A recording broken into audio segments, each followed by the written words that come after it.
ತಪ್ಪು ಮಾಡುವುದು ತಪ್ಪಲ್ಲ, ಮಾಡಿದ ತಪ್ಪನ್ನು ಮತ್ತೆ ಮಾಡುವುದು ತಪ್ಪು, ದೊಡ್ಡ ತಪ್ಪು. ಇದು ನಾನು ಚಿಕ್ಕವನಿರುವಾಗ ನಮ್ಮ ಹಿರಿಯರು ಹೇಳ್ತಿದ್ದ ಮಾತು.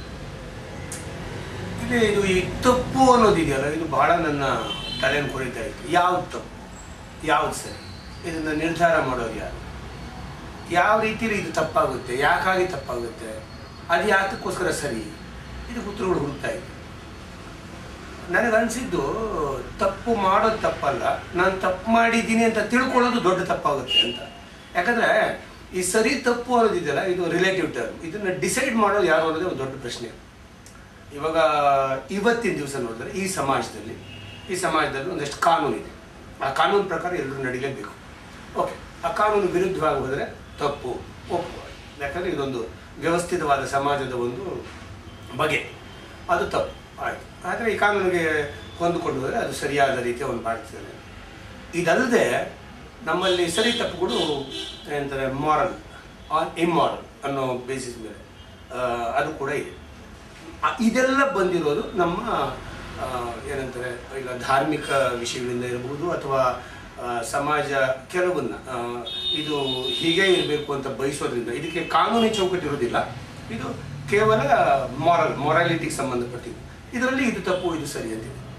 ಇದನ್ನು ಯಾಕಾಯಿತು, ಯಾಕೆ ಬಂತು, ಇದು ಯಾರು ಮಾಡಿದವ್ರು ಯಾರು, ಇದನ್ನು ಹೇಳೋರು ಯಾರು, ಇದನ್ನು ಮೂಲ ಕೆದಕ್ತಾ ಹೋದರೆ ಒಂದು ಸತ್ಯ ಗೊತ್ತಾಗೋದೇನೆಂದರೆ, ಈ ಸಮಾಜದಲ್ಲಿ ಮೇ ಬಿ ಬಿಗಿನಿಂಗಿಂದ ಮನುಷ್ಯ ಈ ಭೂಮಿಗೆ ಬಂದಾಗಿಂದ ಏನಂದರೆ, ಈ ಪ್ರಪಂಚದ ಒಂದೇ rule, survival of the fittest ಅಂತ. ಸೊ ಈ ಸರ್ವೈವಲ್ ಆಫ್ ದ ಫಿಟ್ಟೆಸ್ಟ್ ಅಂದಾಗ ಏನಾಗುತ್ತೆ, ಈ ಬಲಿಷ್ಠನಾದವನು ಬದುಕೊಂಡ. ಈಗ ಒಂದು ದೊಡ್ಡ ಹುಲಿ ಬೇರೆ ಪ್ರಾಣಿಗಳನ್ನೆಲ್ಲ ಹೊಡೆದಾಕುತ್ತೆ. ಈವನ್ ಅದೇ ಅದೇ ಜಾತಿಯ ಹುಲಿಗಳನ್ನು ಕೂಡ ದೂರ ಮಾಡುತ್ತೆ, ಅದಕ್ಕೆ ಬೇಕಾದಂಗೆ ಸ್ವಚ್ಛಂದವಾಗಿರುತ್ತೆ. ಇದೇ ರೀತಿ ಮನುಷ್ಯ ಕೂಡ ಅವನು ಬಲವಾಗಿದ್ದಾಗ ಜೊತೆಲಿರೋ ದುರ್ಬಲನೆಲ್ಲ ಹೊಡಿತಾ ಇದ್ದ, ಅಥವಾ ಅವ್ರನ್ನ ಟೇಕ್ ಓವರ್ ಮಾಡ್ಕೊತಾ ಇದ್ದ. ಇಂಥದ್ರಲ್ಲಿ ಏನಾಯ್ತು, ಈ ದುರ್ಬಲರೆಲ್ಲರಿಗೂ ಒಂದು ನ್ಯಾಯ ಬೇಕಾಗಿತ್ತು. ಯಾಕಂದರೆ ಈ ಥರ ಇದ್ದರೆ ಅವನೇ ಗೆದ್ದು ಬಿಡ್ತಾನೆ, ಅವನೇ ಹೊರಹಾಕ್ಬಿಡ್ತಾನೆ, ಯಾವುದನ್ನು ಹೇಳೋರು ಕೇಳಿಲ್ಲ, ನಮ್ಮ ಫುಡ್ಡು ನಾವು ಕಿತ್ಕೋತಾನೆ. ಇಲ್ಲಿಗೇನಾಯಿತು, ಇಲ್ಲಿ ಒಂದು ಸಮಾಜ, ನಾಗರಿಕ ಸಮಾಜ ಅಂತ ಕೊಟ್ಟ ಒಂದು ಪರಿಕಲ್ಪನೆ ಪ್ರಾರಂಭ ಆಯಿತು. ಆಮೇಲೆ ಆ ಪರಿಕಲ್ಪನೆ ಸುಮ್ಮನೆ ಹೇಳಿದ್ರೆ ಅವ್ನು ಕೇಳ್ತಾನ, ಇಲ್ಲ, ಇಲ್ಲಿ ಏನಾಯಿತು, ಧಾರ್ಮಿಕ ಚೌಕಟ್ಟು ಬಂತು. ಈ ಥರ ಮಾಡಿದ್ರೆ ದೇವ್ರು ಕೋಪಿಸ್ತಾನೆ, ಈ ಥರ ಮಾಡಿದ್ರೆ ದೇವ್ರಿಗೆ ಸಂತೋಷ ಆಗುತ್ತೆ, ಅವ್ನು ಖುಷಿ ಪಡ್ತಾನೆ, ನಿಮಗೆ ಒಲಿತಾನೆ. ಈ ಥರ ಹೇಳ್ಕೊಂಡು ಧರ್ಮಗ್ರಂಥಗಳಲ್ಲಿ ಈ ಬಗ್ಗೆ ಸಾಕಷ್ಟು ಬರೆದಿದ್ದಾರೆ.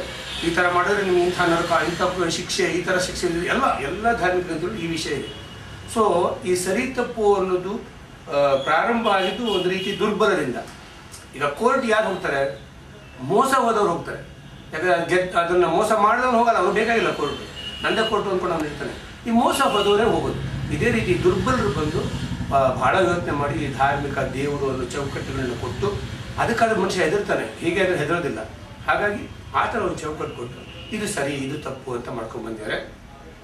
ಸರಿ ತಪ್ಪು ಅನ್ನೋದು ಇನ್ನು ಅವ್ರವ್ರು ಬಿಟ್ಟು ವಿಚಾರ. ನನಗನ್ಸಿದ್ದಿದ್ದು ಇದು ನನ್ನ ಅಭಿಪ್ರಾಯ. ಸೊ ಸರಿ ತಪ್ಪು ಅನ್ನುವಾಗ ತಪ್ಪು ಮಾಡಿದ್ದೀನಿ ಅಂತ ಕೊರಗ್ತಾ ಕೂತ್ಕೊಳ್ಳೋ ಬದಲು, ಇದು ತಪ್ಪು ಹೌದು ಆಯಿತು ಅಂತೇಳಿ ಅದನ್ನು ಮರೆತು ಬಿಟ್ಟು ಮುಂದಕ್ಕೆ ಹೋಗೋದೇ ಜಾಣ್ತಾನೆ ಅಂತ ನಾನು ಅಂದ್ಕೊಂಡಿದ್ದೀನಿ.